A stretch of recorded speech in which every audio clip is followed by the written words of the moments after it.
Welcome to the Party Lines, where we look at the big issues, some political, some not so political, and address them from both sides of the aisle. Canada faces renewed trade pressure from the United States as President Donald Trump signals new tariffs targeting key Canadian sectors. From dairy and auto policies to wine and spirits, the trade relationship appears headed for another test. Take a look. I was one of the reporters on a phone call with a senior Trump administration official getting all the details about these new tariffs about to hit Canada. Wine, beer, wood products, cement, even hockey sticks are among the goods that are going to be hit by this new 50% tariff that kicks in 30 days from now. All of the products listed by the White House, there are going to be no CUSMA-related tariff exemptions. There are some key industries, though, that will not be hit, including the energy sector. The White House has raised three sore points. One, they're angry about the provinces banning alcohol. They're also angry about Canadian actions in the auto sector, and they're mad about Canadian protections for the dairy industry. The Trump administration views these policies as discriminatory and unfair. This is happening at a moment of great uncertainty in the Canada-U.S. relationship and is going to make things worse. And that's because Canada is in the middle of negotiations with the U.S. and Mexico to try and save CUSMA, the Canada-U.S.-Mexico trade agreement. All of this is being viewed by some as possibly a pressure tactic by the Trump administration to try and get Canada to make concessions in the long term. Canadians need to be paying attention to what the Carney government is going to do next. Will there be concessions, or will Canada fight back even harder? Interesting. More tariffs. And I can understand a bit of the dairy play because this has been a thorn of the supply management side in Trump's eyes for years. Hockey sticks, I thought, was a very weird thing to like. It's not, I'm not trying to be funny, but I'm like, hockey sticks? You actually pulled hockey sticks out of there? That's how ridiculous. I kind of attest that too. But what are your thoughts here? I thought that too. Right away, it's like, what's Canadian? What will try to hurt the Canadians? And you thought hockey sticks. It's just ridiculous. Every single day when you turn on the news, it's more tariff talk. And I think people are just so apathetic now. We want elbows up. We want to see some kind of pushback. And you really see the good cop, bad cop play right now, especially with Ford, coming out from your Ford saying, let's hit back a tariff dollar by dollar. But in the same conversation, he's saying, tariffs only hurt the American people. So if we went that route, isn't it a saying that, we're going to hurt us as Canadians if we did that play? So really with these premiers, in PEI this week, let's hope everybody is on the same page, because we can't have everybody running to CNN and having different kind of conversations about what's going on. Like, really, it should be our prime minister is like the quarterback, and these are his players, and we're all going to kind of follow suit. But right now, I feel like it's like the clicks, like who's going to get the headline of the day and who's going to get it in front of this. Well, I'll separate them a little bit from the standpoint of, I agree. I mean, we've had the discussion before, some will debate Ford is politicking for a bigger job right now. So I understand why he's doing what he's doing. Optics, yeah. But I mean, we have to have one voice, first of all. And obviously there's some ties. They're not happy with things we're doing. There's no way it's not tied to the Gordie Howe Bridge and the dispute that's going on there with this, $6 billion bridge that is still not opened and hugely contentious. This is a negotiation. Once again, to me, this is we're going to get the bridge opened and I'm going to do all this stuff. And once you say you'll do what I want on the bridge side, maybe we'll let it go. Us conceding is not really an option. If our first thing is to lay down every time, that's a problem. So it's tough because you're negotiating, and we're not in a position of strength. We are, we talked about diversifying trade. That does not happen overnight. And we do $800 billion, I think, in trade with them. I think it's somewhere around that number. Right, we're their biggest customer. We are, but look at their economy. So, it's not really like... It's a juggernaut, yeah. Of course. Like, if we, no matter what we do to their economy, it's going to hurt certain industries bad. Aluminum, there's things like that. And you're seeing overall, that with the alcohol sales, right? For them to push back and try to see that. Alcohol is sexy, right? Right. And that's one of the reasons why alcohol keeps coming and is, and it affects everyone. Right. Mostly, I shouldn't say everyone, but... that's a very common thing that comes up. And Premier EB saying there's no way, HE double hockey sticks, I'm going to start putting them back on the shelves. So again, you've got all these fractions of different premiers saying something different than one voice altogether. Scott Moe and Danielle Smith usually go the opposite. They want to try to tame the flames and they want to say, we need to do whatever they're asking us to do just to push forward. So it really is one of ththose things that this conversation isn't going to go anywhere, and we're going to have to keep talking about I just hope tariffs. that the bridge helps open it up, or change tunes, but I guess we'll see. Right. Well, coming up, a major piece of Canadian-U.S. infrastructure is complete, but questions remain about the agreement behind the Gordie Howe Bridge and whether or not that's going to open this week. You say yes, I say no on the party line, so let's go. Welcome back. The Gordie Howe International Bridge has long been promoted as a game-changing project for cross-border trade, but critics continue to ask why key details surrounding the agreement remain out of public view. Take a look. I want to talk about a current battle, and this is the Gordie Howe Bridge, because Josh Wingrove, young whippersnapper, up-and-coming reporter over at Bloomberg, used to work here and works in D.C., says he got a look at the Canada-U.S. bridge deal. Isn't that interesting? And nowhere in that deal does it say that Canada's debt on the bridge and its interest carrying costs will be paid first before the revenue is shared with the United States. Now, look, we know Canada has made a few concessions to the U.S. Bob, this is obviously one of them. What do we make of the fact that Josh, who we all know, got this information, and it contradicts what the Canadian government told us about how the revenue split over the 15 years is going to go? Well, first of all, I think Pierre Poilievre is absolutely right. The government has to come clean and tell us the details of this deal, and I think it should be before a parliamentary committee. I mean, we spent $6.5 billion of Canadian money. We need to know what the original deal was, which we do know what the original deal was. We need to see how this contrasted, and it should be done through a House of Commons committee. But what we saw from what Josh saw, the original Michigan deal stands. In other words, that Canada gets to recoup the $6.4 million. The other thing is that they split the net profits or net income after all the expenses, including operating expenses, have been repaid. So there probably isn't very much money. And then So interesting and terrifying that this should be a straightforward deal and we should be able to have access to information when we spent $6.5 billion in taxpayer dollars. Even news today before the show came out, since that clip, says, Carney wasn't being truthful with what he was saying. What we've been told is the Canadian public is now trickling out, and it actually isn't. It is split revenue. It's out of net revenue and operating costs. We don't get the $6.5 billion back first, and the 50% of value still goes to the cross-border economic development commission controlled by the state. So I really want to see the economics on this one before I, get too mad about it. But I'm pretty ticked. I think this is one of those concessions that we have to give some in order to push forward with the bigger talks. This isn't some, though. You're giving away the farm. You just built a bridge and gave half to the neighbor. And I don't think that they're being as transparent, because right now we're talking about war, an economic war. Like, this isn't just tariffs. This isn't just, that we're going to get over this. This is really strategy. And if everything that they're doing is in the public eye, it really does set them off. And if you've got someone like Lutnick that's coming on different shows here in Canada and saying, we aren't friends any longer, and this is how it's going to be.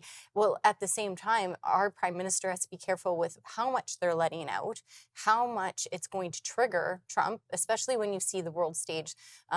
Last segment you're saying about how we're making these other pacts, outside of North America, and we're looking at the EU, and that really is troublesome for Trump. So he's going to point to something like this, that he's got levers to pull. He's going to try to hurt us as much as he can.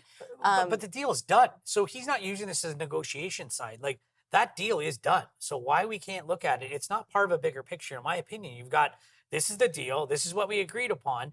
And if we don't want to release it, fine, but don't lie about it. Like, if you want to sit on it and protect it for a negotiation standpoint and just play mom, I'd extend that as long as you can. The fact that they're now being tripped up and it's over and over iteration of half truths, it's getting embarrassing. And the fact that we should be just focusing on the economic impact that this bridge is going to bring, especially to Windsor. Like, Windsor's had houses chewed up, the roads have been changed. You've got it sitting there, and it's because of idiotic decisions being made that this thing is not open yet. And I think that's why they just want it open. Like, at this point, it's better to have it open, because that was why the mayor at first said, just let it stay closed. And then on the Windsor side, he's like, let's just get it open so we alleviate that traffic congestion. We're going to see it as a better trade I agree route. with all that. But don't lie about the deal. If it's part of a bigger deal, then shut your mouth and don't trickle anything out. And I think so whoever's giving him advice that's bad advice. Comm-wise, I don't think there was any winning in this situation. I think they tried to be vague, and as you're saying, they tried to vague and lie, and then the Americans were like, trickling out. No. Right. You're wrong on this one. Yeah. And I thought that's interesting, because they couldn't wait to call out the incorrect facts. And I don't blame them. I think it's, it actually, what they've said is real, and Carney had to come back today and say, yeah, you're kind of right here. And I think that's the bigger picture, right? When we have a communications fail like this, Yeah. but we also see that he's now leveraged those 50% tariffs off Yeah. of things that were in CUSMA that they're not supposed to be doing. So essentially they're breaking that Yeah. pact, but then they're saying, oh, we have 30 days, so we could walk this back. But- So it's like hit them as hard as I we get it. can and then try to get as many concessions. Yeah, and if there's a bigger picture why, and he's baked in like, hey, the 2012 deal on the bridge is different now, things change. It's a long time ago, 14 years, and if we are using this as strategic, then be strategic. Coming up, we're going to look at President Donald Trump is once again weighing in on Canada's wildfire crisis. More on this after the break. You say yes, I say no on the party line, so let's go. Welcome back. As wildfires continue to impact communities across Canada, comments from U.S. President Donald Trump have added another political dimension to an already challenging situation. Take a look. I did, yeah, I did. How did that go? Well, it went good, but I told him, I mean, you got to stop these fires from coming in and, poisoning our air. Our air has been poisoned. I have a good relationship with Mark Carney, but, we got to stop the fires up there. If we can help them, we'll help them.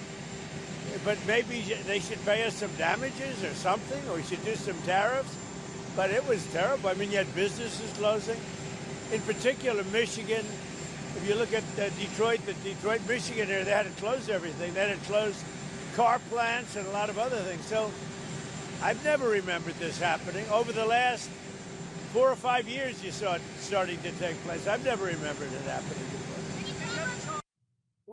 Fascinating in this speech, he's got a good relationship with Prime Minister Carney. Yeah, they So- all love each other. Yeah, I thought Yeah. that was the part of the clip I kind of got thrown when I watched it was, he It's actually the I alludes love that them, but. Yeah, I love them, but we're Yeah. going to tariff them and you got to do these things.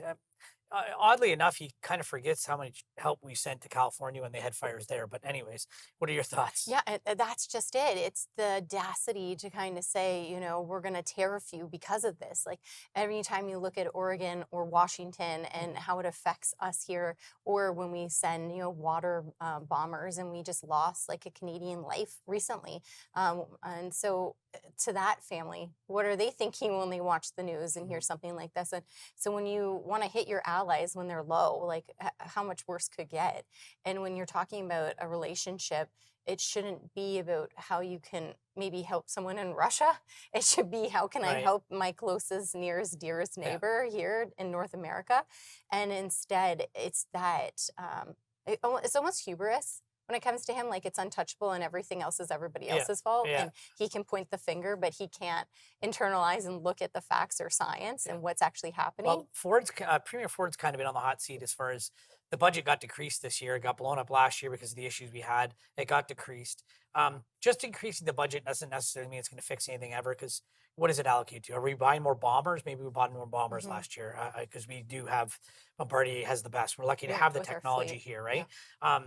Maybe Trump also forgets that the majority, if you look, I was explaining to a group from California this week who I was with on have a look just north in Canada, where northern Canada starts is very southern in Canada. Right. And what's there is all trees. And, whether you want to debate climate change, whether you want to talk about, but lightning is real. I Yeah. mean, we saw it hit the CN Tower 3 times yesterday or 4 times.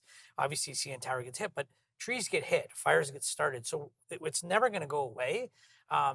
Maybe we do need to do a better job. Maybe we do need to invest more. But this is not a Canadian problem. This is not a No. U.S. problem. This is a problem for everyone going forward. As you saw, look at what happened in California. So Right. And their carbon emissions. Like if we're talking about air quality and what they're doing and how they're affecting it in the industrialized age and revolution, then really they're one of the biggest offenders when it comes to climate change. I and couldn't the believe though ozone, the so. amount of damage and pollution that actually, when they're talking about what the smoke is doing and done, and we talked about last week different effect. I was outside, unfortunately, last week. I had to be outside for a while, and you can still hear kind of my voice a week later, and it's shocking, first of all, that we're still, we haven't got ahead of some of this, and Right. that it's that bad, but we're all in this together. This is not a this is not a partisan thing.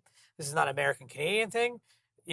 this is an us thing, right? It should be that way, Like right? that, to me, that's my take on certain things. And I throw partisanship out the window a lot of times when it doesn't affect, when it comes to things like children's security, when it comes to things like, what we're talking about with the issues right now, air quality affects all.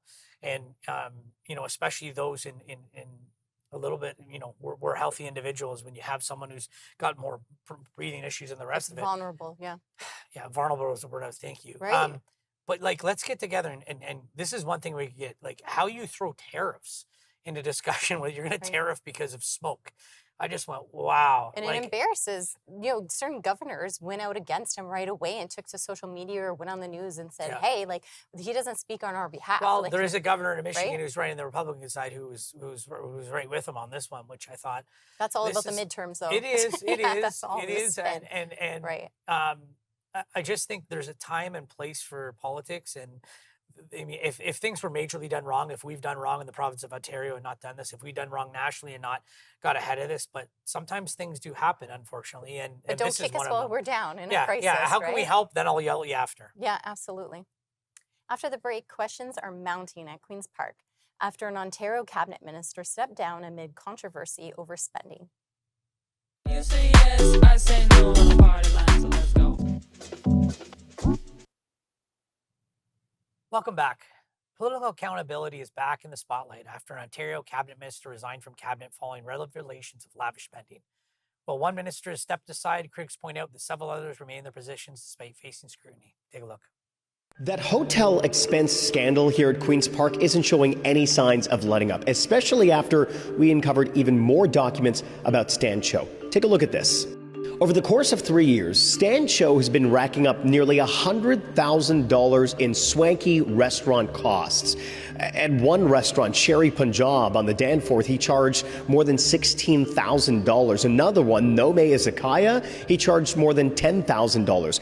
All of these expenses going to the Willowdale Riding Association, which is a mix of taxpayer cash and donor money as well.